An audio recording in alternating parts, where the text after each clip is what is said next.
Hello and welcome. So today I'm going to be going into how you can use Zoom to teach online. I know. Callie, it's 2025. Who doesn't know how to use Zoom? Calm down, okay? Because there's some people that are moving into teaching, some people that didn't get on board with the online teaching during the pandemic, and my dog finally got her toy from underneath the couch. So, as long as my dog, that little sausage dog, has the patience to get her toy from under the couch, we need to have patience with our peers and be compassionate that there's some people that are moving into this profession and there may be career changers, things like that. So, I'm going to be going through all of the little basic functions, tips and tricks, how I get my Zoom set up so that you can work with it hopefully efficiently and effectively while giving your online classes. I've got multiple screens open here, so I might not look right down the barrel at you, but I am paying attention and let me just get this set up for you. So let's get into it. All right. The first thing that you need to do is you need to have a camera. It can be the one that's embedded in your computer, but those usually have lower resolution, not as good quality. I use a webcam because it's just easier for me to kind of tote that around with me if I travel and things like that. Make sure you get, I prefer, okay, so let's go into this whole discussion. I prefer to have headphones like this because it cancels out some of the noise that happens. I work from home and I live in Brazil, and so sometimes there's noise on the streets, there's neighbors. Like I work from home, so you know I prefer to have the noise canceling headphones. I think that having headphones that kind of isolate sound for you is best when you're teaching languages because also you can hear a little bit better. To each his own. Personally, I don't like the pods. They bother my ears, and if I'm teaching for hours on end, it's not going to work for me. Second thing that you need to get is a headset that has a microphone or an actual microphone. The microphones in the laptops usually aren't great. If you're teaching, also, you need to have a laptop or a desktop computer. You're not going to be able to teach from an iPad or an iPhone. You might be able to pair that with your device and then use that as a screen or something like that, but you kind of need the actual computer to be able to manage everything that you're going to be managing. So, those are my recommendations. You don't have to get fancy stuff. You don't have to get expensive things. I think my headset costs like less than $100. And that's HAL, so that's probably like $20 US dollars. My webcam, I think I've been using it for the past 10 years. So cool, you know what I mean? Like you don't have to replace them very often. I bought this microphone specifically because I was doing some voiceover work. I do some other things. So I tend to use the audio a little bit more. And then if I'm doing that, then it's nicer to have like a more robust microphone. But for teaching, I do not use my microphone. I just use the little microphone that's attached to my headset. The other thing that you need to do to teach online is you got to download whatever application you're going to use. We're going to talk about Zoom today. I personally don't like Zoom. Let me tell you why. I use it all the time.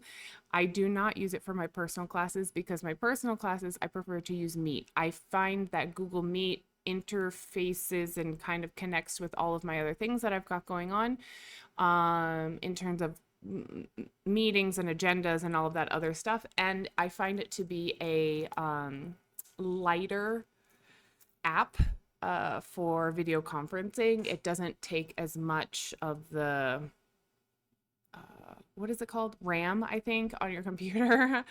So it doesn't take up as much memory, to be honest. And so then I don't get the lags and I don't get the sound cutting out as much with Google Meet as I do with Zoom. But Zoom, all of the training courses that I do, I have to use Zoom. For the most part, everybody's teaching on Zoom and international courses, so Zoom it is. So, because this is the one that usually people have to learn, that most people are using, even private language schools here in Brazil, they use Zoom when they have the private online classes. So, Zoom is kind of the go to. But then you can do anything you want in your personal life. If you got, I don't know, a very nice computer and you like to keep up to date with the technology, then feel free, you can use Zoom. I just find it to be a heavy application on my computer, so I tend not to like it, but it is what it is. So, downloading Zoom. You got to download the app, throw it onto your computer, and once you have it there and you open it up, it's going to look like this. And I'm going to try and stay in the corner here so that we can get everything going. So the thing is with Zoom, usually people send you a link. You click on the link. Sometimes the links have passwords, sometimes they don't. You click on the link, you go into the Zoom room, and that's it. You're a participant. Sometimes you get promoted if the person changes the settings to co-host or host of the meeting, and you're in. If you download the application, Zoom Workplace looks like this. So in the home tab, you can join if you want. It's easier just to click the link, but if they give you the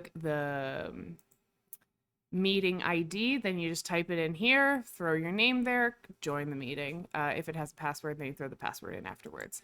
If not, click on the link. I'm going to start a new meeting just so you can kind of see what it looks like, and we'll go through all the features. So to start a meeting, just click new meeting. It usually has this.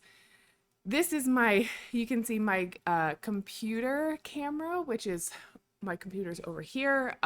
It's not as clear as this camera, but it works, and I'll keep it there just for you to kind of see. I am going to mute myself though. So then you click start, and the meeting is open. Officially, this is the meeting.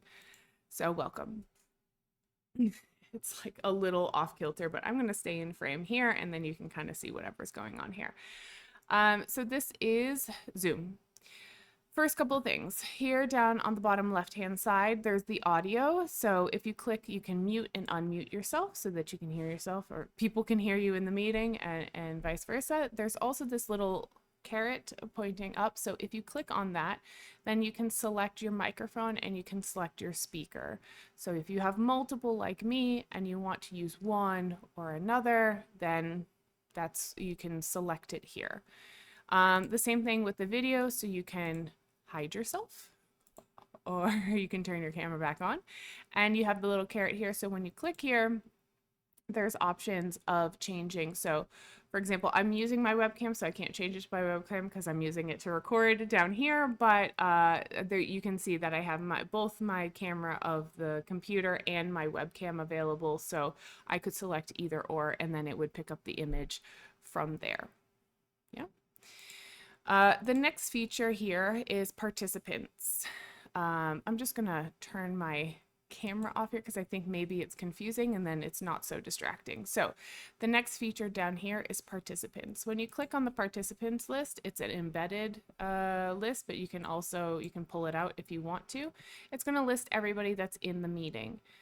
Now, one thing that happens with doing training courses is sometimes you need to change your name, identify yourself. So if you just hover over your name, there's 3 little dots here. If you click on it, you can click rename. And then most of the time we tell teachers and teacher trainees to put like TTT in front of it, just so that we can differentiate between students and teachers if you're doing like a course like CELTA or something like that. Yeah, then you'll see all of the participants listed here. It's just me because I just opened this right now. You can also unmute people if you want to. You can mute people if they're being distracting or if they have some background noise while you're teaching groups and other people are not able to focus. And you can see who has their camera on, who's there, etc. At the bottom here, there's 3 little dots. So there's some options and settings for your participants. You can ask everybody to unmute. Hopefully if you're in a class, then people are already participating, so you don't really have to do that, but okay. You can mute participants upon entry. Sometimes people join on their phones and they're like, I don't know, in the car, they got babies crying in the background. It's like a whole thing. So if that happens to be a situation that you find yourself in frequently, then you can also select this before your students start entering. Here, the 2 that are automatically selected, they're kind of default, is allow participants to unmute themselves and allow participants to rename themselves, which is helpful Sometimes people join on their kids' computer. Sometimes people are in, like, I don't know, registered in their company's thing, and it's going to show up like whatever the name of the company is as opposed to their name. So it's just easier. And then you can give them a quick, super quick tutorial. Just, click on participants, hover over your name, change your name, and then everybody can see everybody's name. Play sound when somebody enters and leaves. I personally don't like this. I find it irritating. People, it's like a little doorbell coming in and out. Depends on you. I've got a thing with sounds. You can ask my husband. It's like a whole problem. So I'm very sensitive to sounds. I don't like a lot of interruptions. I get very distracted very easily. So I tend not to put this on, but you can put it on if you want. Enable waiting room in the courses that we run, like CELTAs and things like that. Teacher training courses, we usually have the waiting room enabled. That way we can see the students coming in, make sure that the teachers are prepared, and then we allow everybody to enter through the waiting room. So you can put this setting on for your private students as well if you have large groups. Also, you can put it on if you share links freely and you're concerned about weird people coming into your Zoom room. So if it's a private room, enable the waiting room, and then you'll have privacy. You'll be able to manually allow people to enter into the room. Hide profile pictures. So if you don't like that people have certain pictures or they have weird things, because you just never know nowadays, you can do that. And if you click on that, then it's just going to be people's names as opposed to whatever they have as their profile picture. And then you can also lock the meeting, which I never do. So that's participants. Here is where you're going to start seeing people and your students and making sure that you can get your roll call done, know who's in the class, know who's participating, etc. So it's really important that you know where to find who's in the room. It's on the participants button here. Next button is the chat button. When you click on it, it opens the chat. It's as simple as sending messages. So you can type a message in here and then hit enter or send, and it pops up for everyone in the chat. Yeah. There is a way of you selecting if it goes to everyone or if you want to open a chat with specific people that are in the room. So if you want to send a message to a specific student, then you can do that here. So you can either send it to everyone or send it to specific people, and then the other people cannot see it. So if you're doing like jigsaw reading or doing different activities where different students need to have different information, then you can go ahead and just click here and send it directly to one person or another. Default is to send it to everyone, so be careful. I was a part of a training session once where two ladies were gossiping about another person in the session, and they forgot to send direct messages. And then it went to everyone. Okay, so you can type things. There's also a possibility of adding emojis directly into the chat, which is fine. The other function down here, which is extremely useful, is going to be the file. So if you click here on file, you're going to be able to send PDFs, documents, exercises, activities, whatever files you want to send to the students. That you can send it right through the chat, and then it pops up there, and then they click on it and they can download it and they can access it on their own computer. So you can do it from the drive, from your like Google Drive, from your Dropbox, OneDrive, etc. I prefer just to do it straight from my computer. So I usually have everything downloaded in a folder and I just know what I'm going to be sending people, and I do it from my computer. But you do it as you wish. The other thing, there's another function down here, is to take a screenshot. So imagine you're sharing your screen and you want to send them the reference, I don't know, a table or something, so that they can then do an activity. If you click on screenshot, notice what happens. Zoom kind of disappears and you get frozen, but then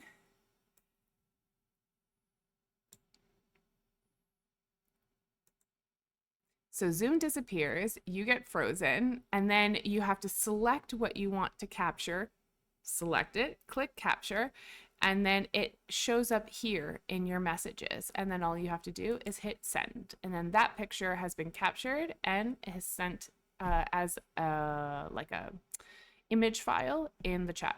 So you can do that as well. So if you have something on the screen you want to share with the students, it's as easy as taking a screenshot and then capturing it and then sending it through the chat. Okay.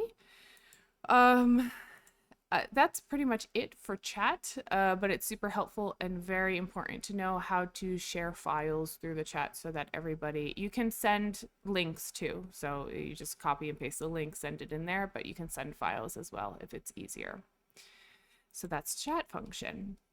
Another function that's interesting for people when you're starting to teach using Zoom is the React. So if you click on this button, there's a few things that you can do. You can send with an effect. So if you want to send balloons, for example, or all these hearts and stuff, you can click on those. There's reactions. So if I click on that, then it will have a little reaction from me. You can also have students raise hands or send a quick message that you'll be back. What I was like, okay, great, that's nice. Why are we doing that during class? I like to use it for polling. So I'll use these emojis here that are already preloaded in there, and I'll put a poll question on the board just kind of as a quick check-in. So that's a way that you can take quick polls with your students in the middle of class without having to ask everyone individually or have them write it in the chat. You can just do it that way. Another very key function for teachers is the share. So when you're teaching online, we have to be very visual, right? So we need to first make sure that we're sitting in a place that's well lit, that the students can see us. Something similar to me, it doesn't have to be like me, but I prefer to have my American flag behind me. My husband made it for me like years ago, so I love it. It was in my school, now it's in my office here. It travels with me. It is the background of choice because it's reclaimed wood and it's really nice. It's sentimental to me. So I tend to sit here. I have an overhead light on. My little camera, my webcam has some ring lighting on it. And usually students can see from here up. That's and it's pretty clear. It's not super dark. So you want to make sure that the visual of both yourself, because imagine if you're taking a class with a teacher who has their laptop in their lap like this and they're looking all around. I don't want to see up teachers' noses.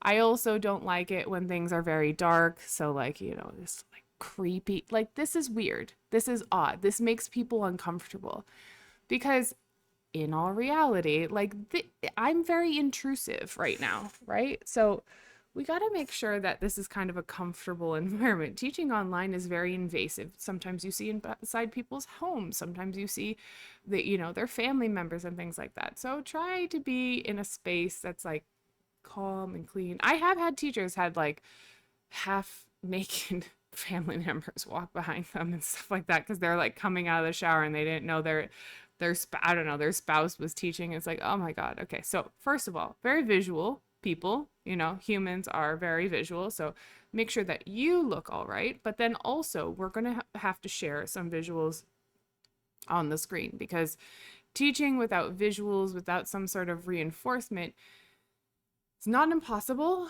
but it's challenging. So how do we give people visuals? Well, we got a little share button. So click on the share and you're going to have some things pop up. You can share entire screens. Now I have two screens. I have my laptop and I have a second monitor. So I can share the entire screen. And then you can share application windows. So I've got a couple windows here. Like I've got a couple of the videos folder open. I've got my WhatsApp open here. I'm not going to show you that because that's weird. And then I have like a CELTA, a training session that I have open. So I have a few things open here. You can share individual windows or you can share your entire screen. I highly recommend, if you're unfamiliar, is to share an application window. I cannot tell you how many times I have seen teachers share their screen because they get panicked and they just click the first option. They're like, yes, share, share, share, because they get whatever happens, the anxiety levels rise. And when they share their screen, when they start clicking out around and looking for their notes or they have a notification or their WhatsApp is going off or Telegram messages are coming in. It's not good. I've seen some private conversations that should not have been shown, and thank goodness the students were too low level to be able to read what was popping up on the screen. Okay, so my recommendation, share an application screen.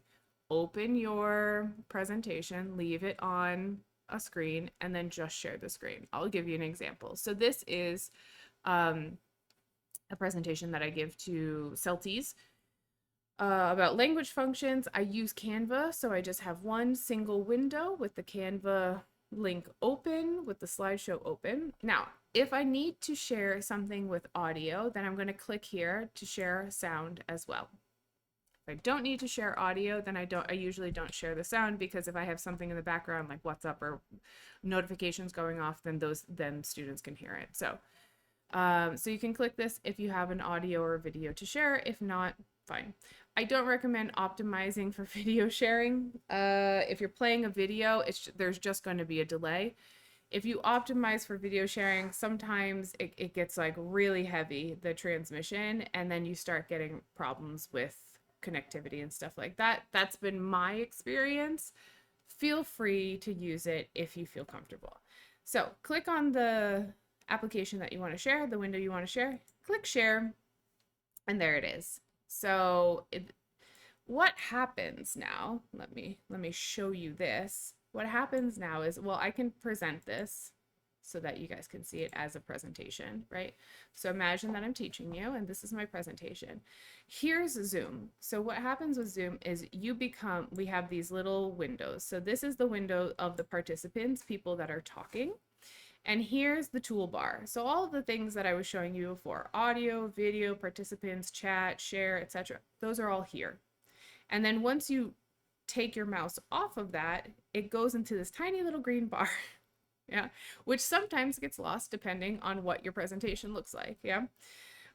So people lose this and then they start to panic. So just, try and find the little red and green bar, and this is what people are seeing. You can also click this, there's a little down arrow here, and you can see what is being transmitted to other people. I would keep that open because it's very helpful, especially if you're not very good with using these functionalities. And then when you're ready to stop sharing because you don't need to share anymore, you click stop share, and it goes back to sharing the regular screen where we have this, the bunch of little Brady Bunch looking things. Okay. If you need to change the view, the view button is up here. So if you want to see the speaker in the center and then the other participants up top, or if you want to see everybody's faces, it doesn't matter, independent of who's speaking. I personally like the gallery view. I think it's easier when I'm giving classes. So it's hard to see it now, but if there were multiple people, you would see everybody's little picture. Yeah, everybody's video and everybody's camera. So that I tend to use that one. Okay, so video, audio, participants, chat, sharing the screen. And then if you're teaching groups, you need to know how to use breakout rooms. Breakout rooms are going to be located here on the bottom. If you don't see it here in the main toolbar, then just click this little more button with the 3 dots, and then it'll pop up in here. But sometimes it's just here on the bottom. For me, it's always here on the bottom. Once you click breakout rooms, you are actually creating other rooms. Okay, so we have the main room, and then we're going to create some breakout rooms where people are going to be sent out. This is important, I promise. So you can create the number of rooms. Let's say we have 6 students. I want to create 3 breakout rooms because I'm going to pair them up. I'm going to send them off to do an activity. Great. I typically assign automatically. You can change, even if it's assigned automatically, you can change people around in there. Assigning manually, it takes too much work. It's a lot of clicking. It's annoying for me. I just want to assign manually. Letting participants choose the rooms is always a nightmare for me. Nightmare. I don't let students control anything really in the classroom environment because it just takes too long, and they try to be overly nice and they're polite with each other. It's like, I just need you to do the activity. I know it sounds rude, but sometimes, if you're teaching a 45-minute assessed lesson, I just need you to get into the breakout rooms and have a chat. Assign automatically. Then you're going to click create. Once you click create, Zoom is going to show you the 3 different rooms, the 4 different, however many rooms you create, and people are going to be assigned in there. I don't have participants in this room, so you can't see them, but the people are going to be assigned in there. Next to the people's names, if we had participants in here, you would be able to click and you could move them. So if I had, I don't know, Jane in room 1, but I wanted her to work with Paul in room 2, then I would just click Jane, move, and then it would pop up, where do you want to move her to? Because she's in room 1, 2, or room 2 or 3. I would say room 2 because I want her to work with Paul. Fine. You can also rename the rooms if you want to. If the task needs it, it's not necessary. You can leave them as is. Before you open the rooms, click Options. These are the options that you have. Let me tell you about them. 1, allowing participants to choose the room. Nope. No, thank you. I just need you to get into the rooms. I don't want students blubbering about and figuring out where they want to go. No, I'm going to send them. That's fine. Allow participants to return to the main room at any time.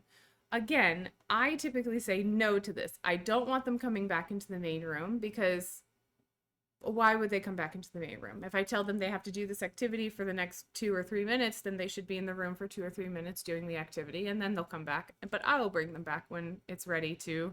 It's like you trying to get students' attention again, like, hey guys, like, activity finished, let's check it. So no, I'm not letting them come into the main room on their own. Personal preferences from experience, but you can do as you wish. This one, automatically move all assigned participants into the breakout rooms. Yes, please. If this is not checked, what happens is they'll get a notification on their screen. Some people are not very tech savvy. They get a notification, do you want to join this room? And they have to click yes. And some people don't see it. Some people click it off. They think it's like a warning thing. It's a mess. So I just say, automatically just send them out. They have no choice. If you're participating in the class, I'm sending you to this room. You're going to do the activity with your partner. That's it. Automatically move all selected participants in breakout rooms to the main session. You don't have to select this, it's fine. The next one, breakout rooms close automatically after X number of minutes. Now, if you're terrible at time management, this might be helpful for you, but here's the downfall. You're going to have to change it every time. So if you have breakout room activities and they have like one is 3 minutes, one is 5 minutes, one is 7 minutes, then you're going to have to change every single time. The other downfall that could happen, the other pitfall of putting a very specific time there, is that if the students are taking longer than anticipated and they need just like a minute or 2 more, you can't change it once you open the rooms. It'll automatically close. There's no going around it. It just closes. And that's it. It closes. Like, oh, do you want the rooms to close now? Yes. And then it closes. That's it. So I typically don't do this because I just monitor and I kind of see how the students are doing. And then once they finish doing, or if they need help, then I kind of manage it on my own. If you want to use this because you need a reminder of time management stuff, you can, but I typically don't use this. The other thing is countdown after breakout room, after closing breakout rooms. It's set usually to 60 seconds. I hate that. It takes forever because some people come back early and then you're just sitting there for like 40 seconds. And I don't know if you've ever sat for 40 seconds waiting for people to come back in the main room. It takes a long time. So I usually put 10 seconds. So as soon as I click close breakout rooms, everyone's coming back. Within 10 seconds, everybody's back in the main room. I open the participants list and I check that everybody's back and it's good. So those are the settings that I usually put on. Those are the ones that I recommend to people. Once I have the students in the rooms that I want, the settings set up how I want it, I click open all rooms. And then the rooms are open. Now, anything that you have sent in the chat box in the main room has now disappeared because the students are no longer in the main room, so they don't have access to main room chat boxes. This means that before you send people out, before you click that little button that you send people out to breakout rooms, you have to make sure that they have all the materials either on their screen, downloaded, opened up on a, I don't know, clicked a link, they did something and they have what they need. Because as soon as they go to breakout rooms, they no longer have access to the stuff that you had been sending in the main room chat. Take a screenshot, open the file, everybody's good, ready to go, then send them out. Now, this is what it's going to look like. You stay in the main room, and then you have the breakout rooms open. you can then join the breakout rooms to monitor your students. So if you by accidentally you like close this, don't worry. Breakout rooms are still open. All you have to do is go back down to the bottom, click on the breakout room button, opens back up. And then you can join the rooms. It's as simple as saying, oh, Paul and Jane are in room 1. I want to see how they're doing. Join. Are you sure you want to join? Yes, please. Send me to breakout room 1. And it sends me to breakout room 1. And once I'm in there, I see what the students are doing, how everybody's going. Nice. Then I can go back to the main session. All I have to do is click on whichever one I want. I can stay in the breakout room too. Like for example, if I need to go to breakout room 2 because I don't know, Sarah and John are doing something weird or they need help, now I'm in breakout room 2. Got it. And okay, so I'm in breakout room 2. But now I want to go back. You can see me here in breakout room 2. Now I want to go back to room 3 because I haven't checked on them yet. All I have to do is click join. Yes. So you don't have to go back to the main room to then join another breakout room. You can go breakout room to breakout room. And once you're finished with the breakout room and you think everybody's done with the task, good to go, we need to go back to the breakout room, click on the breakout room button again and click close all rooms. Once you close all rooms, it's going to make sure, yes, I do want to close all rooms. Then this is the countdown. And then everybody is pushed back into the main room. Just like that. And it takes a second. This is what, do you see why I don't do 60 seconds? I do 10. Okay, so now I'm in the main room again. That's how breakout rooms work. Yeah. So things that you need to think about when you're going through Zoom for the first time or maybe still a little unsteady using the technology. Make sure your audio and video are working, that it's okay, you have some sort of setup where the students can actually see you, they can hear you, everything's clear. Next, make sure that you download the Zoom app so that you can have this on your screen. You can open Zoom via a web browser. It limits functionality though, so depending on what you need to use. Yeah. Participants list here so you can see who's in the meeting. The chat box is right next to it so you can send messages. You can also send files. You can take screenshots. All of that functionality is right here. You can use the reactions buttons if you want to do polling or quick reactions from students just checking in, making sure that they're okay. Sharing the screen if they need to see some sort of materials. I recommend sharing an application window using something like Google Slides or Canva. I personally like Canva. I think it's visually more attractive, but using Canva to share some sort of visual components to your lesson. You can also share the audio here. Oh, I forgot to tell you that it is possible to share documents from that share button too. So you can send a doc, a note, a whiteboard, whatever you want. If you want to open a Zoom whiteboard, you can certainly do that. The Zoom whiteboard is like your digital whiteboard. So if you click on it and you hit share, it's going to load a whiteboard. And then you can draw on it. It's kind of like a Miro type of thing. You can draw, you can type on it, so you can, you know, like whatever, you can do all sorts of stuff. There's shapes and things like that if you want to really add things, whatever you want to do. So that is something that you can also use if you need to give them notes and feedback, etc. Then you can use that.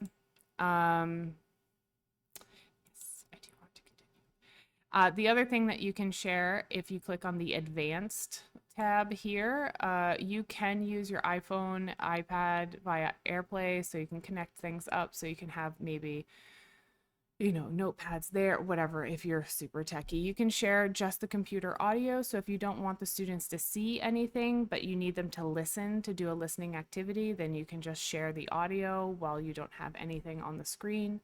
You can share just a portion of your screen if you don't want to share your whole screen. You can share a video. You can do lots of sharing. Yeah. So all of the sharing options are there depending on what kind of lesson that you're giving. And the last tool, sorry, let me close out of that. The last tool, yeah, the whiteboard gets sent in the chat box too, just so you know. The last tool is the breakout rooms. So the breakout rooms is when you need the students to do pair work or group work and you need to send them off. So that's the last button there. It'll keep your settings as long as the meeting is open. If you change the settings, then the next time you open it, it'll keep the last setting. So you usually only have to kind of set it up once before you teach. And that's that. There is no other real tips and tricks for foundational stuff. Pretty much, if you're teaching on Zoom, you're just going to be using those basic features and functions. You don't need to know everything and all of the capabilities, but that's kind of the vast majority of what you're going to be doing teaching lessons online. So I hope that this was useful. I know that it's sometimes intimidating. I know that recently I've had an uptick in new teachers that are actually career changers.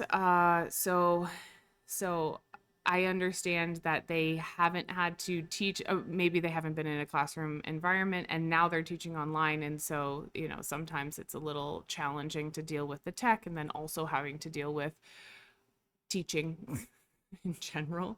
Yeah, so I'm putting this video out in 2025 because, we need to be compassionate for people who are entering the field or who are just kind of struggling with the basic functions. Hopefully this helps. If you need any other tips or tricks or have a question on how to use something or need some recommendations on how to use the functions a little bit better, then you can always just kind of message me in the bottom, in the chat, whatever, or, social media.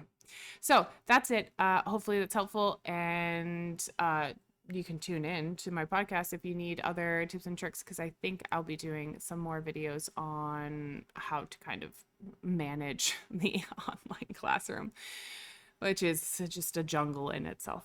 That's it for today, and I'll see you soon.